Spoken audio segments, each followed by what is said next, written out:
Magnificat anima mea Dominum. Et exultans.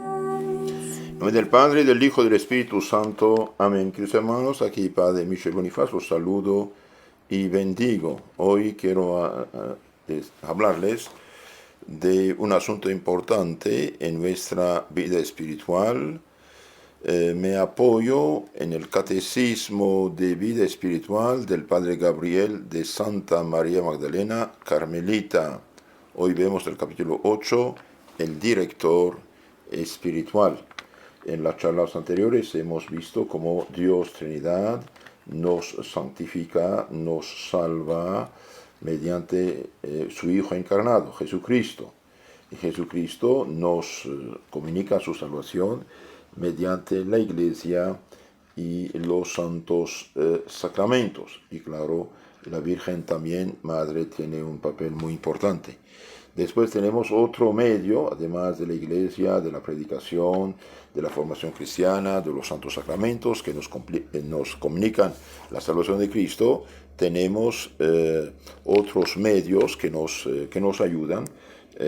Son, por ejemplo, el director espiritual, dijimos, el director espiritual, después el examen de conciencia, la mortificación, la lectura espiritual, la Santa Misa, el oficio divino, los sacramentos, la oración, el apostolado.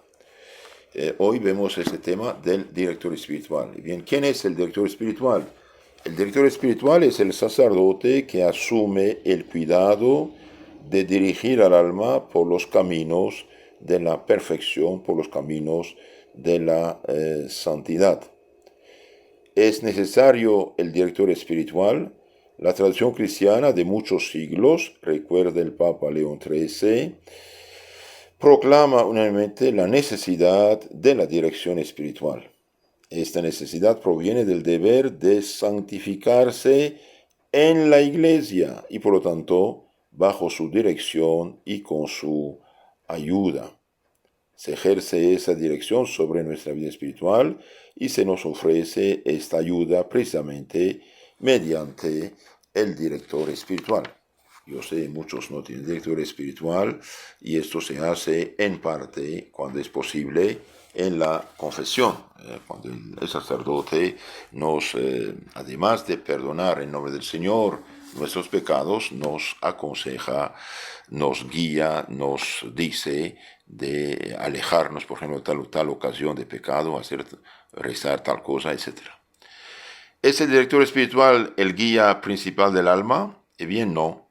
El guía principal del alma es el Espíritu Santo, pero al director compete ayudar al alma a reconocer con certeza la voz e impulso del Divino Espíritu, porque ella, en su inexperiencia, podría confundirlo con los impulsos naturales. Aquí vemos la diferencia entre lo católico y lo protestante.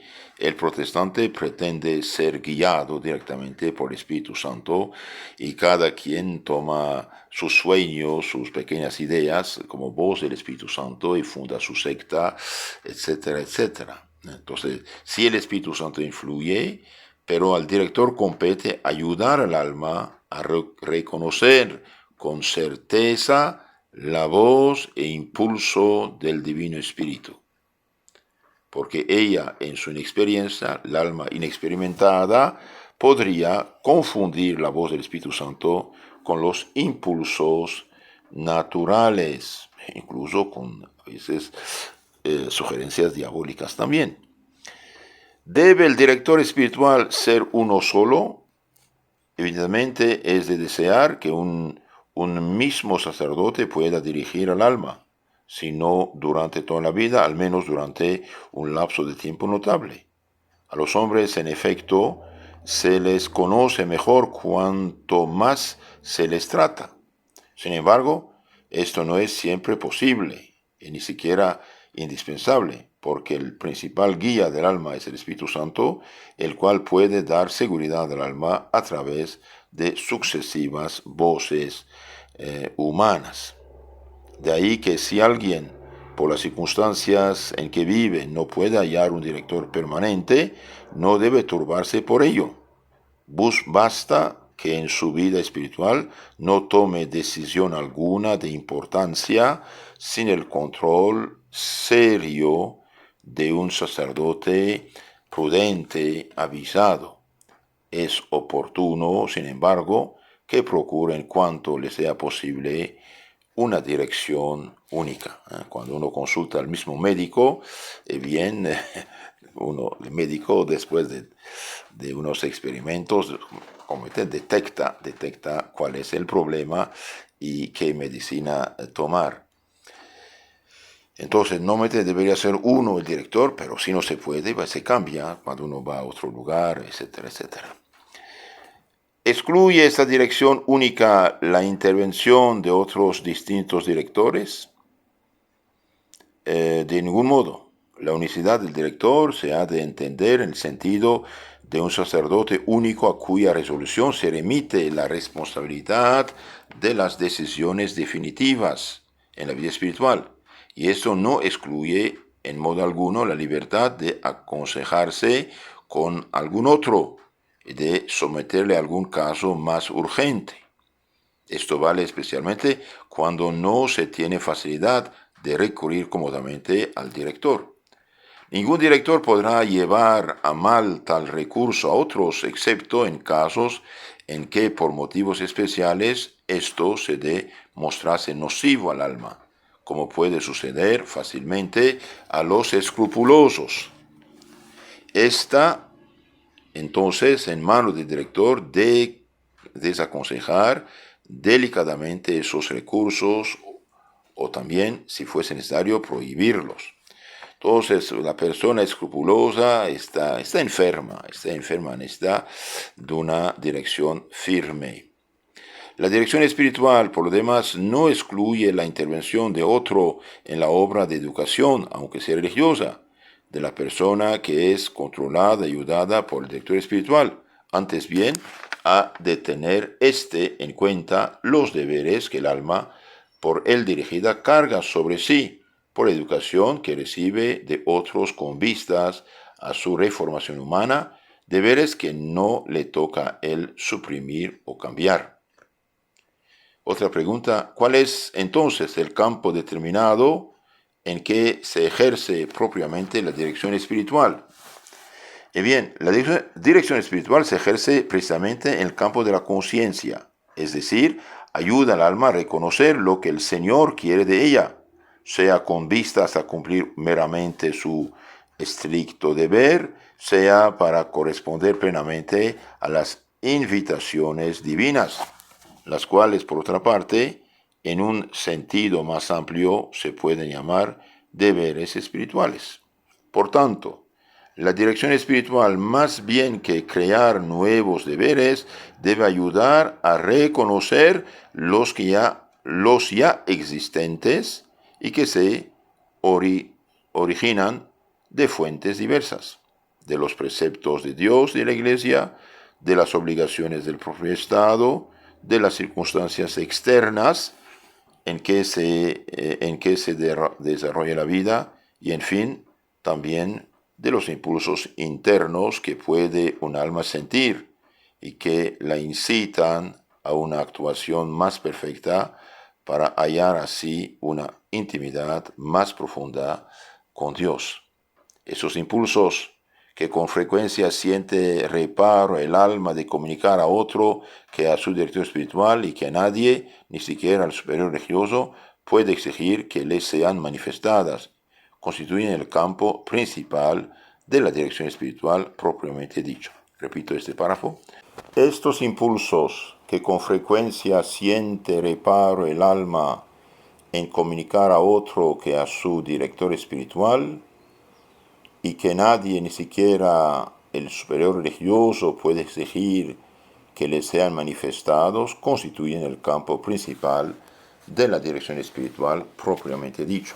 En cambio, para reconocer los deberes de otro orden, el alma encuentra por lo común ayuda en otros. Así, en la vida religiosa, Más que el director espiritual, son los superiores religiosos los que enseñan al alma cómo debe portarse en la vida de comunidad y de observancia regular para agradar más al Señor.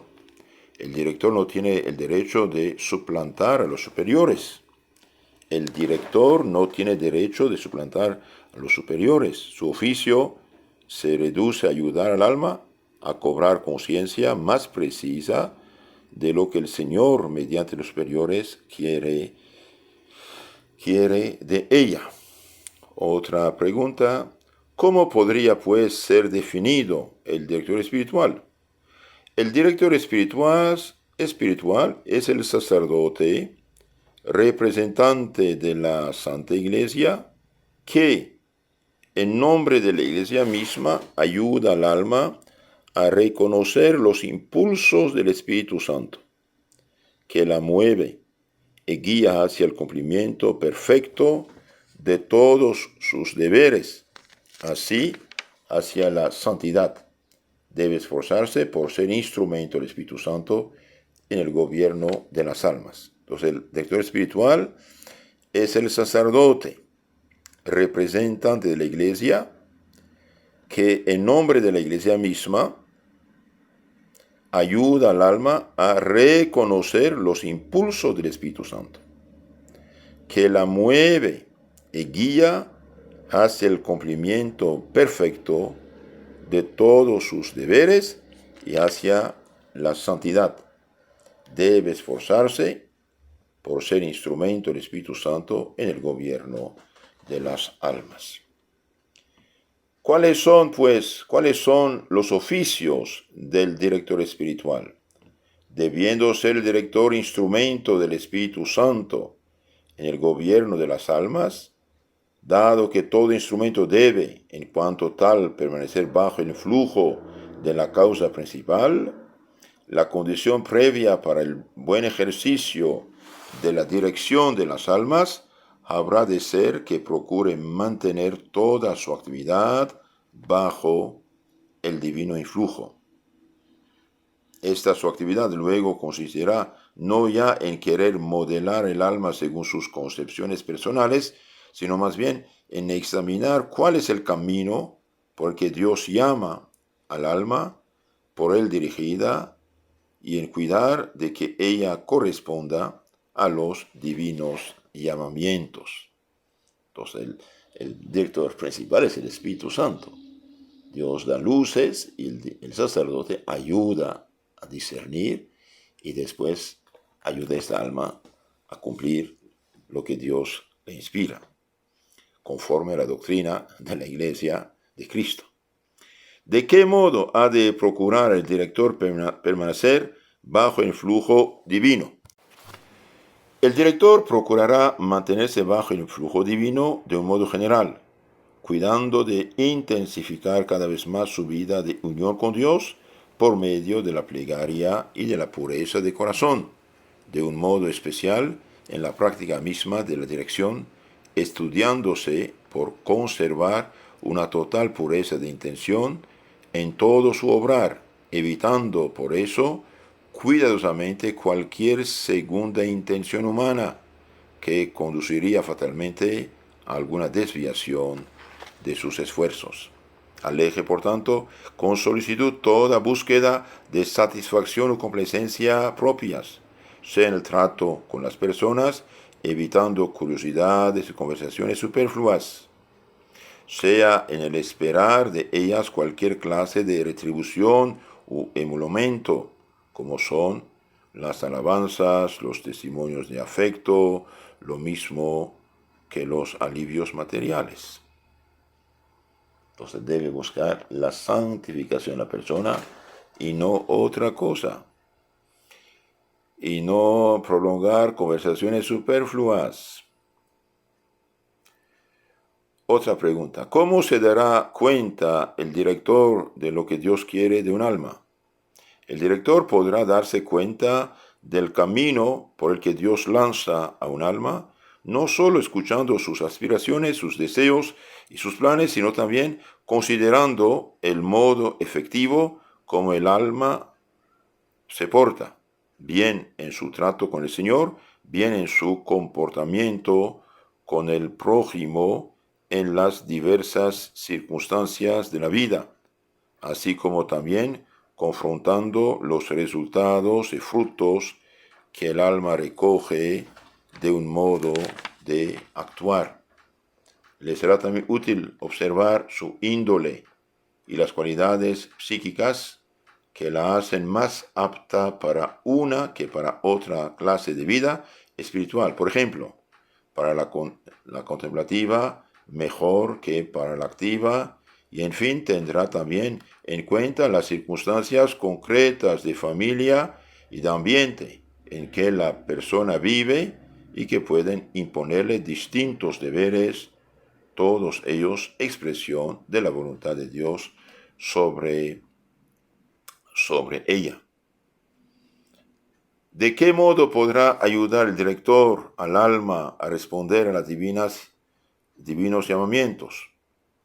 Teniendo en cuenta su vocación, su índole, sus aspiraciones, tratará de procurar el progreso del alma, haciéndola comprender mejor lo que el Señor quiere de ella, proponiéndole los medios prácticos para corresponder a la divina voluntad, indicándole ejercicios espirituales apropiados, vigilando su fidelidad, exhortando y aconsejando, y a veces también imponiéndose cuando es preciso para alcanzar un fin necesario.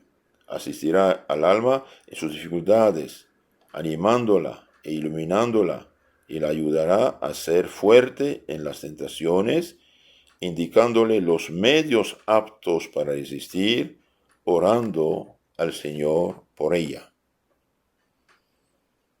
Entonces aquí el director hace muchas cosas, asiste al alma a las dificultades, la anima, la ilumina y se la aconseja, la ayuda a ser fuerte en las tentaciones, indicándole medios para resistir. Por ejemplo, una cosa muy sencilla que todos deberían saber: la mejor manera de evitar el pecado es evitar la ocasión del pecado. Otra pregunta interesante: ¿qué cualidades se requiere en un buen director espiritual? ¿Qué cualidades se requiere en un buen director espiritual? El director espiritual, además de ser un hombre de verdadero espíritu interior, sin el cual no podría mantenerse en contacto con Dios, el director espiritual, además de ser un hombre de verdadero espíritu interior, hombre de oración, sin el cual no podría mantenerse en contacto con Dios, tiene necesidad de diversos dotes intelectuales y morales. Necesita, en efecto, doctrina espiritual suficiente que le permita juzgar en qué punto del camino espiritual se encuentra el alma por él dirigida, e indicarle el modo conveniente de conducirse para seguir progresando. Pues que se trata de formarse un juicio concreto sobre el estado de la persona, precisa de cierta perspicacia, o sea, de cierta facultad de discreción de espíritus, como en fin ha de enseñar necesita el don de saber comunicarse. Entonces, el primero, el director espiritual debe ser un hombre de Dios, un hombre de vida interior, de vida espiritual. El segundo, debe tener doctrina espiritual suficiente que le permita juzgar en qué punto del camino espiritual se encuentra el alma, por él dirigida. Y también indicarle el modo conveniente de conducirse para seguir progresando. Pues que se trata de formarse un juicio concreto sobre el estado de la persona, precisa de cierta perspicacia o de cierta facultad de discreción de espíritu, discernimiento de espíritus. Y en fin, ha de enseñar, necesita el don de saber comunicarse. Es cierto que la experiencia contribuye a desarrollar mucho estas diversas dotes intelectuales.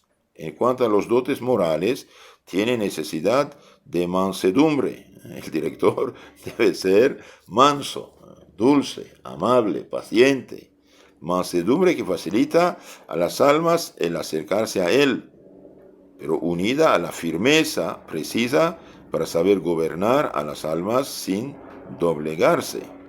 Entonces, Él debe guiar, no dejarse guiar. Entonces, mansedumbre sí, pero también firmeza.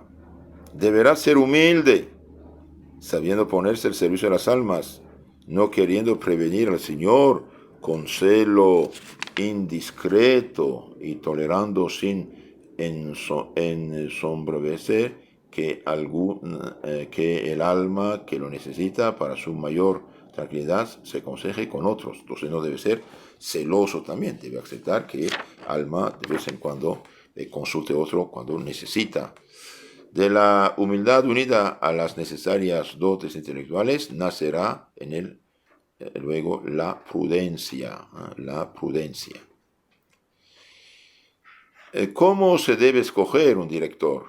Tratándose de un asunto importantísimo para la vida espiritual, nadie debe escoger un director fijo sin haber pedido mucho al Señor que le ilumine y sin haberse asegurado de que ese que piensa escoger por guía posee las cualidades requeridas.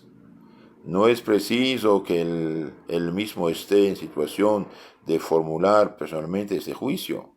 Puede asesorarse de una persona prudente, experimentada, pidiéndole consejo. Hasta pudiera ser oportuno esperar para la elección definitiva haber tenido ya ocasión de aprovecharse de sus directrices y consejos, asegurándose así que podrá ser comprendido. Uno se confiesa varias veces, por ejemplo, con el mismo sacerdote, antes de tomarlo como director. Pero una vez que se ha escogido director, no hay que cambiarlo sin motivo serio. Entonces, para escoger un director hace falta pedir mucho a Dios, dijimos, pedir al Señor luz, es importante, dejarse de asesorar por una persona prudente, que te mire tal persona, tal sacerdote es capaz de ayudarte, y también, digamos, confesarse, pedir consejo varias veces al mismo para ver si congenia o no, si se comprenden o no. Pero una vez escogido, no debe cambiarse sin motivo serio. ¿Puede haber causas para cambiar director? Evidentemente que sí. Además de las circunstancias externas que han hecho tal vez difícil e imposible el acudir al sacerdote que la dirija, pueden existir motivos que aconsejan un cambio aún por parte del alma dirigida. Esto sucede con frecuencia cuando la persona escoge un nuevo estado de vida, sea en el siglo, sea entrado en religión, o bien cuando ha tenido lugar un cambio profundo en la vida espiritual misma, porque no es posible que un sacerdote sea experto en todos los caminos del espíritu. Pero en todo caso, dicho cambio se hará solo después de maduro examen y con toda la delicadeza que la caridad sugiere. Entonces, ¿se puede cambiar de director? Sí, pero cuando las circunstancias lo exigen. Por ejemplo, imposible acudir al sacerdote. Usted va, no sé, a 1000 kilómetros más lejos de donde estaba. Ya no se puede. Ahora sí, pero con el teléfono, con internet, sí, pero si ahí usted tiene bajo la mano un sacerdote donde está y puede hacer el mismo oficio, mejor escoger ahí. Cuando uno cambia de estado de vida, una persona, por ejemplo, entra de religiosa, de seminarista o se casa, puede cambiar. Esto también es un motivo de cambiar a veces. Y cuando el alma progresa bastante, un cambio profundo en la vida espiritual misma, entonces ver otro. ¿Cómo debe portarse el alma con su director espiritual? Otra pregunta interesante. Con su director espiritual, el alma debe, ante todo, abrirse, ser clara, no esconder nada, decir sus cosas tal cual, como uno cuando habla con el doctor. Un doctor amigo me decía, la mayoría de los diagnósticos yo los hago escuchando a la persona. Con su director espiritual, el alma debe, ante todo, abrirse y luego obedecer. Si el alma no se manifiesta abiertamente, el director no puede juzgar de su estado, de su vocación, de sus necesidades más urgentes. Conviene por eso que el alma venza toda especie de repugnancia a manifestar al director todo lo que ella misma juzgue oportuno, que él sepa y todo lo que el director estime deber preguntarle. La conveniencia luego de que el alma obedezca al director, por más que no sea su superior propiamente, es clara por la función misma que ejerce cabe el alma, función de inspección y de asistencia con que le da la seguridad de avanzar por camino recto y conforme al divino querer. Eso, aquí se trata de la vida espiritual, ¿no? Hemos dicho antes que no debe tomar el lugar del superior, de la superiora, claro que no. Brevemente, el director es un canal por el que normalmente se deriva al alma el conocimiento de la santidad y santificante voluntad de Dios. Por lo demás, no obedecer sería hacer inútil la dirección espiritual. No obstante, es lícito, si el alma teme no haber sido comprendida, pedir mayores aclaraciones y hasta inquirir el parecer de otro sacerdote. Generalmente convendrá luego referir esto al director y tomar la decisión final de acuerdo con él.